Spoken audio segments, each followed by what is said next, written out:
মাননীয় গভর্নর মহোদয়ের কাছে আমরা ত্রিপুরা মথার মন্ত্রী, এমএলএ, ইএমস এবং এমডিসিরা আমরা সবাই আসলাম।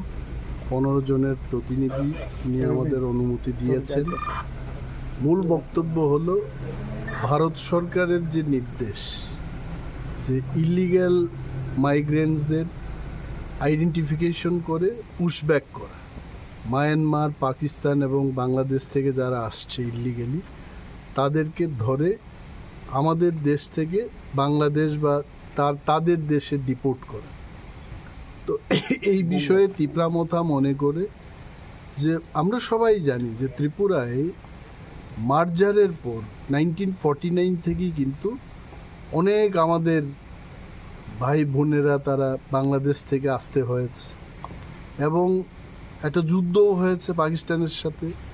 1971-এ যখন বাংলাদেশ গঠনের জন্য যুদ্ধ হয়, সেই কালে সরকারি তথ্য অনুযায়ী আমাদের এই ত্রিপুরা রাজ্যে আমরা যারা, আপনারা সবাই যারা ত্রিপুরার, আমরা স্বীকার করে নিয়েছি যে 6,09,000 রিফিউজি যারা বাংলাদেশের বা সেই কালের পূর্ব পাকিস্তানের লোক ছিলেন, তারা এখান থেকে আর যাবেন না, এখানেই থাকবেন।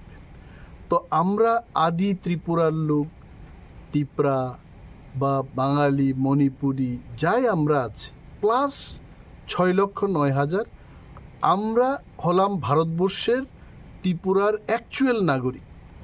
তো এদের বাইরে যারা আসবে, ইন্দিরা এবং শেখ মুজিবুর রহমানের মধ্যে একটা চুক্তি হয় যে 71-এর সেই ডেটটার পর একটা কাট অফ ডেট ছিল, 24 তারিখ মার্চ হবে সেই ডেটের পরে যারা আসবে তাদেরকে বিদেশি বলে চিহ্নিত করা হোক এবং যেই তারা আসবে এখানে এদেরকে ধরার জন্য ত্রিপুরা পুলিশের হোম ডিপার্টমেন্টে একটা উইং আছে, MTF, মোবাইল টাস্ক ফোর্স।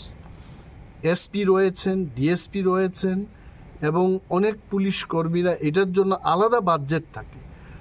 তো এই যে ভারত সরকারের নির্দেশের পর গুজরাট বা মেঘালয়, আসাম ইত্যাদি রাজ্যে যেভাবে রোহিঙ্গা বা মুসলিম যে সমস্ত বাংলাদেশি নাগরিকরা ভারতবর্ষের মধ্যে ঢুকে পড়েছে, তাদের কিন্তু আইডেন্টিফাই করে বিমান পথে এনে আগরতলা এয়ারপোর্ট থেকে দড়ি দিয়ে বেঁধে পিটতে পিটতে তাদের আখাউড়া গেট দিয়ে কিন্তু ছেড়ে দেওয়া হচ্ছে। তো আমরা এজ এ পার্টি মনে করি যে এইখানে যে ধরনের স্টেপ হওয়া উচিত সেই স্টেপটা হচ্ছে না।